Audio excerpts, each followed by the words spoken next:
Hello everyone, welcome to the new video from Study Buzz और मैं हूं अनुभव गुप्ता। तो यार आज की वीडियो उन बच्चों के लिए बहुत इंपॉर्टेंट होने वाली है, या तो जो एमबीए इस साल स्टार्ट करना चाह रहे हैं या जो फ्यूचर में एमबीए करना चाह रहे हैं। कि आज की वीडियो के अंदर आपको बिल्कुल क्लियर हो जाएगा कि एमबीए के लिए एजुकेशन लोन आप कैसे अवेल कर सकते हो, विदाउट कोलैटरल कैसे कर सकते हो। सारे के सारे स्टेप्स हमने इसके अंदर एक्सप्लेन करे। इस वीडियो को एंड तक जरूर देखना, बहुत इंपॉर्टेंट वैल्यू एडिशन आज होने वाली है। तो चलिए शुरू करते हैं। इससे पहले फ्रेंड्स हम स्टार्ट करें, I would like to request to please channel को सब्सक्राइब करके बेल आइकन जरूर प्रेस कर देना, ताकि सारी इंपॉर्टेंट वीडियोस की नोटिफिकेशन आपको मिलती रहे। और आप हमारी ऐप भी डाउनलोड कर सकते हो, वहां पे आपको CAT MBA mocks and videos free of cost provide होते हैं। और आप हमारे साथ इंस्टाग्राम पे भी कनेक्ट हो सकते हो। हमारा इंस्टाग्राम हैंडल है StudyBuzz_education और फेसबुक ग्रुप का नाम है StudyBuzz। तो फ्रेंड्स सबसे पहले तो एक बच्चों के माइंड के अंदर बहुत ही इंपॉर्टेंट कंसर्न भी होता है, स्ट्रेस भी होता है, वरी भी इसको आप कह सकते हो कि भाई हाई कॉस्ट होती है अच्छी खासी एमबीए। अगर आप किसी भी कॉलेज से कर रहे हो तो जो उसकी फी है it can range anywhere between 10 lakhs to 35 lakhs, जिसके अंदर आप बाकी सारे एक्सपेंसेस भी मान सकते हो। चाहे आपकी ट्यूशन फी है, चाहे आपके boarding, lodging, mess, books, international immersion, ये सारी चीजें अगर हम इंक्लूड कर ले तो it can go anywhere between 10 lakhs to 35 lakhs। और हर एक के पास इतने रिसोर्सेज अवेलेबल नहीं होते कि अपने पास से फंड इसको कर सके। तो इसके लिए आपको कुछ भी घबराने की जरूरत नहीं है, बिकॉज एजुकेशन लोन अगर आप लेते हो तो उसके अंदर आपकी ट्यूशन फी भी कवर होती है, आपकी हॉस्टल फी और हाउसिंग फी भी कवर होती है, एग्जामिनेशन, लेबोरेटरी या लाइब्रेरी फी है वो भी आ जाता है, इंश्योरेंस प्रीमियम इफ एनी उसको भी इंक्लूड कर लिया जाता है, इंटरनेशनल इमर्जन के ट्रैवल एक्सपेंसेस को भी, उसके बाद बुक्स, यूनिफॉर्म, इक्विपमेंट्स, इंस्ट्रूमेंट्स अगर कुछ भी है इसको भी इंक्लूड कर लिया जाता है। कोई गैजेट चाहिए for the course completion such as computers and laptops, इसको भी इंक्लूड कर लिया जाता है। या और भी कोई स्टडी रिलेटेड एक्सपेंसेस है such as study tours, project work, इसकी भी जो कॉस्ट होती है वो भी लोन के अंदर कवर कर ली जाती है। तो यानी कि मोर और लेस आपको सारी ही चीजों के लिए लोन इसके अंदर आपको मिल जाता है। आपको बहुत ज्यादा पैसे अपने पास से खर्च करने नहीं पड़ते। लेकिन फिर एक और बहुत बड़ा कंसर्न बच्चों का आता है कि सर लोन लेने के लिए हमारे पास कुछ सच एसेट नहीं है या कोलैटरल नहीं है जो बैंक को हम सिक्योरिटी की तरह दे दे। क्योंकि सर अगर बैंक हमें 20 lakhs या 25 lakhs तक का लोन दे रहा है तो वो भी कोई एसेट मांगेगा, कोई कोलैटरल मांगेगा। तो इसके लिए एक चीज आपके लिए बहुत अच्छी चीज है कि बहुत सारे बैंक्स जो हैं वो कोलैटरल फ्री लोन देते हैं। तो यानी कि अगर आप यार कोई अच्छा कॉलेज कर लेते हो, यानी कि टीयर 1 टीयर 2 टाइप का आप कोई कॉलेज कन्वर्ट कर लेते हो, तो यहाँ पे बैंक्स आपको कोलैटरल फ्री लोन्स देते हैं। और मोस्ट ऑफ दी जो टॉप कॉलेजेस होते हैं टीयर 1 टीयर 2 टाइप के और टीयर 3 तक के भी, इनकी पार्टनरशिप्स होती है भाई बैंक्स के साथ। और ये खुद ही लोन अवेलेबल करवा देते हैं नीडी स्टूडेंट्स को, और कुछ खास डॉक्यूमेंट्स ये नहीं मांगते। अगर हम टॉप आईएम्स के बारे में, एक्सेलराई और इन सारे कॉलेजेस के बारे में बात करें तो यहाँ पे तो बहुत सारे बैंक्स के साथ टाई अप होता है और बहुत इजीली लोन प्रोवाइड कर दिया जाता है। लेकिन एक बात आपको ध्यान रखना पड़ेगा, अगर आप कोई कोलैटरल नहीं दे रहे तो आपको अपने पेरेंट को या स्पाउस अगर एप्लीकेबल है तो हो सकता है उनको आपको को एप्लीकेंट बनाना पड़े। तो ये बैंक आपसे डिमांड कर सकता है। अगर फ्रेंड्स हम रीपेमेंट के बारे में बात करें कि रीपेमेंट कब करनी होती है, तो जनरली लॉन्ग टेन्योर आपको मिलता है। फॉर एग्जांपल एसबीआई बैंक तो आपको 15 साल तक का लॉन्ग टेन्योर देता है, जिसमें वो 12 महीने का रीपेमेंट हॉलीडे भी देता है।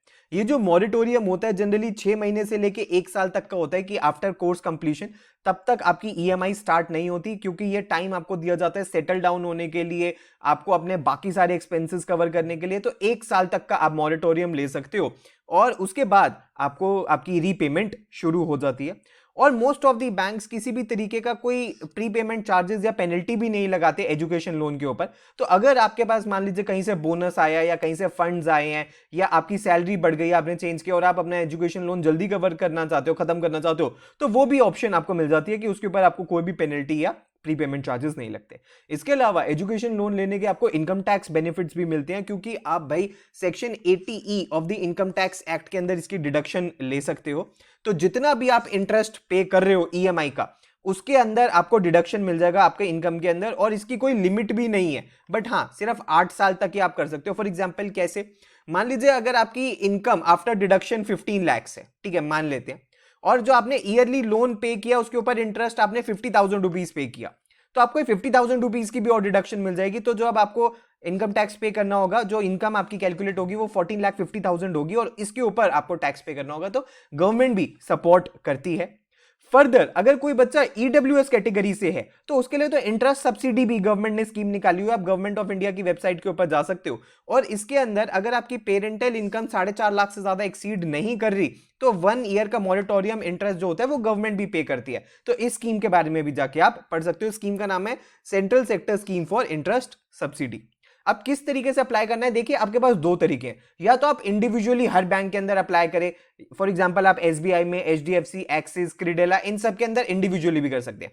लेकिन एक और बेटर सॉल्यूशन, स्मार्ट सॉल्यूशन है ये पोर्टल vidyalakshmi.co.in, बिकॉज यहां पे आपको सारे ही बैंक्स मिल जाएंगे और बहुत इजीली आप लोन यहां पे अप्लाई कर सकते हो। ये वन स्टॉप सॉल्यूशन है सारे ही बैंक्स का। और फॉर एग्जाम्पल इससे पहले कि आप अप्लाई नाउ पे क्लिक करो, आप अपनी ईएमआई भी कैलकुलेट कर सकते हो। फॉर एग्जाम्पल मैंने आपके लिए एक डेमो रखा है। फॉर एग्जाम्पल मान लीजिए 20 लाख रुपीस का आप लोन लेते हैं फॉर 7 ईयर्स और इंटरेस्ट मान लेते हैं अगर 7.5% है, तो जो आपकी मंथली ईएमआई आएगी वो 30,676 रुपीज की आएगी। और 20 लाख में 7 साल में आपको 5,76,000 रुपीज का इंटरेस्ट पे करना होगा। और आप इसको जल्दी भी खत्म कर सकते हो अगर आप प्रीपेमेंट इसको करते हो, तो आप अपनी कन्वीनियंस के अकॉर्डिंग ईएमआई भी कैलकुलेट कर सकते हो।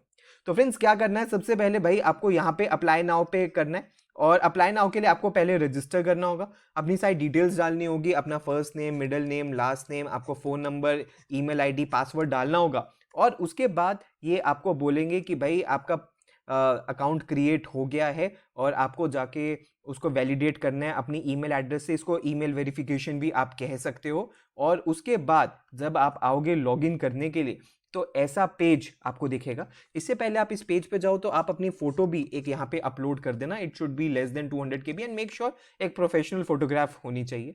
तो उसके बाद आप यहाँ पे लोन एप्लीकेशन फॉर्म के ऊपर क्लिक कर सकते हो। और इससे पहले आप लोन एप्लीकेशन भरो, आप आराम से search and apply for loan schemes भी कर सकते हो, आप स्कॉलरशिप्स भी ढूंढ सकते हो और सारे बैंक्स को भी आप देख सकते हो। तो लोन एप्लीकेशन फॉर्म पे जब आप क्लिक करोगे तो सबसे पहले पेज में ये आपको बता देगा कि भाई क्या क्या चीज़ें मैंडेटरी है। फॉर एग्जांपल यहाँ पे जो जो कॉलम्स है उसके अंदर क्लियर आ जाएगा कि भाई ये चीज़ ऑप्शनल है, ये चीज़ मैंडेटरी है, तो ये सारी चीज़ें आपके पास होनी चाहिए। फॉर एग्जाम्पल मान लीजिए जब आप बेसिक इन्फॉर्मेशन पे आएंगे तो सबसे पहले तो यही पूछेगा कि इंडिया के लिए चाहिए, या आपकी पेरेंटल इनकम 4.5 लाख से कम है या ज़्यादा है, या आपने कोई एडमिशन लिया professional technical course in NBA NAAC accredited program के अंदर। तो ये सारी चीज़ें आपको क्लियरली डालनी होंगी। और जो भी पेरेंटल इनकम है उसको भाई आपको फिर जस्टिफाई भी करना पड़ेगा, क्योंकि कल को जब बैंक या CSIS एलिजिबिलिटी है तो वो आपसे प्रूफ मांगेंगे कि भाई पेरेंटल इनकम 4.5 लाख से कम है, तो वो आपसे इनकम प्रूफ मांग सकते हैं। उसके बाद अब आपको यहाँ पे पर्सनल डिटेल्स डालनी है। फॉर एग्जांपल सबसे पहले आप अपना टाइटल डालोगे, फर्स्ट नेम डालोगे, मिडिल नेम डालोगे, लास्ट नेम डालोगे, फादर्स नेम डालोगे। और अगर आपका पेरेंट या husband which ever is applicable, most of the cases में पेरेंट्स ही होंगे, उनकी भी डिटेल्स आपको यहाँ पे डालनी होगी, क्योंकि मोस्ट प्रॉब्ली बैंक उनको को एप्लीकेंट बनाएगा।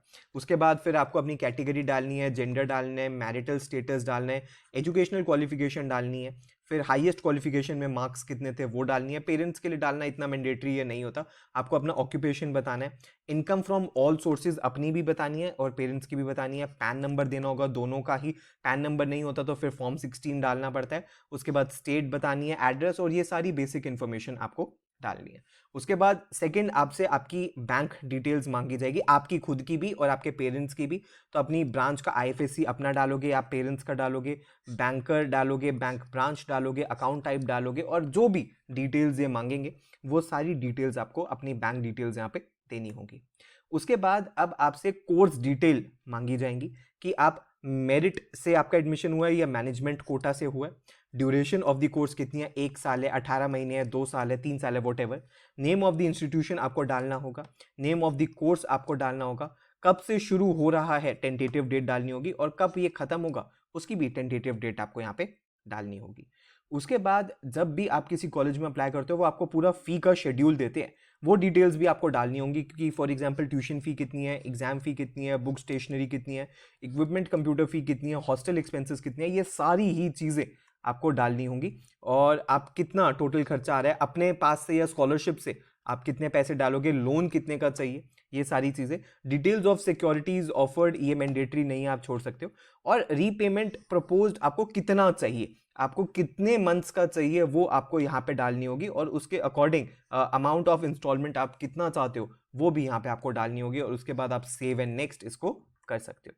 उसके बाद ये अब आपसे डॉक्यूमेंट्स मांगेंगे बहुत सारे, लेकिन जिसमें सबसे इंपॉर्टेंट है वो आपकी मार्कशीट है, वो मैंडेटरी अपलोड करनी। मार्कशीट में मेक श्योर आप सारी ही कर दो, आप 10th कर दो, 12th कर दो, ग्रेजुएशन कर दो, और अगर कुछ और है तो वो भी कर दो। उसके बाद प्रूफ ऑफ एडमिशन, यानी कि आपका जिस भी कॉलेज में हुआ है उन्होंने आपको एडमिशन के लिए जो भी आपका सर्टिफिकेट बनाया है या आपको एडमिशन ऑफर किया है वो यहाँ पे आपको अपलोड करना होगा।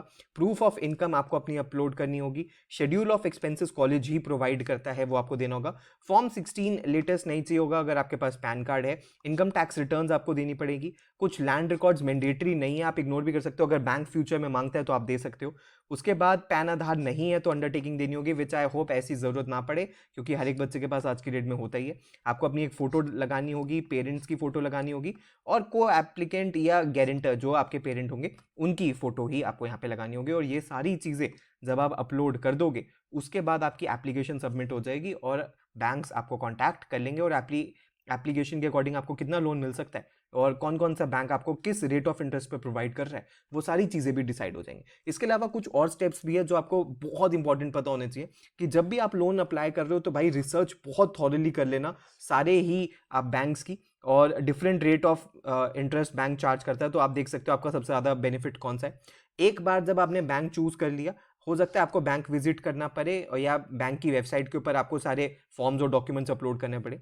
एक बार जब एप्लीकेशन फिल हो जाती है तो स्टूडेंट्स को फिर बैंक से फ़ोन आता है, उनके रिप्रेजेंटेटिव से, वो फर्दर डिटेल्स मांगते हैं, रिक्वायरमेंट्स मांगते हैं। स्टूडेंट्स को बैंक जाना भी पड़ सकता है सारे डॉक्यूमेंट्स लेके, या फिर हो सकता है बैंक का ही कोई एग्जीक्यूटिव आ जाए आपसे कलेक्ट करने के लिए, और they are asked for every document to be submitted to the bank post where there is a review।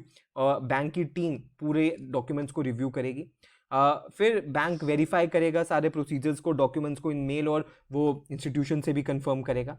उसके बाद वेरीफाई करेगा certain criteria with the college की जहाँ पे बच्चे का एडमिशन हो रहा है। एक बार जब लोन अप्रूवल हो जाता है, जिसका मैक्सिमम टाइम जो होता है वो 30 डेज होता है, अगर 7.5 लाख से ज़्यादा का लोन है तो 30 डेज के अंदर अंदर ही डिसाइड करना होता है, इससे ज़्यादा स्ट्रेच नहीं कर सकते। एक बार लोन जब अप्रूव हो जाता है तो अमाउंट जो है वो इंस्टीट्यूट के अकाउंट के अंदर डिपॉजिट हो जाता है, और जैसे जैसे इंस्टीट्यूट में डिपॉजिट करना होता है बैंक उस तरीके से इसको डिसबर्स करता रहता है। और समटाइम्स ऐसा हो सकता है कि आपके ही अकाउंट में कर दिया जाए और आप फिर अपने अकाउंट से फ़ी पे कर दें, और अगर कुछ भी एक्सेस यूजेज है या कुछ और भी है तो बैंक आपको बैंक को बिल्स एंड रिसीट्स प्रोवाइड करनी होती है, जिससे आप रिडीम वो कर सकते हो, और बैंक वो पैसा आपको रीइंबर्स कर देगा और फ्यूचर में आपके लोन के अंदर वो ऐड कर देगा। तो फ्रेंड्स, ये थी कंप्लीट डिटेल्स एजुकेशन लोन की। आई थिंक अब आपको बिल्कुल क्लियर हो गया होगा कि एजुकेशन लोन कैसे अप्लाई कर सकते हैं, कहाँ से अप्लाई करना है। वीडियो पसंद आए तो लाइक जरूर करना, हमारे साथ इंस्टाग्राम पे जरूर कनेक्ट हो जाना। अगर आपकी कोई भी क्वेरी है तो आप व्हाट्सएप ईमेल कर सकते हो। अगर आपको हमारे किसी कोर्स में एनरोल करना है तो हमारी वेबसाइट है, यहाँ पे आपको कंप्लीट डिटेल्स मिल जाएंगी। So thanks a lot, all the best.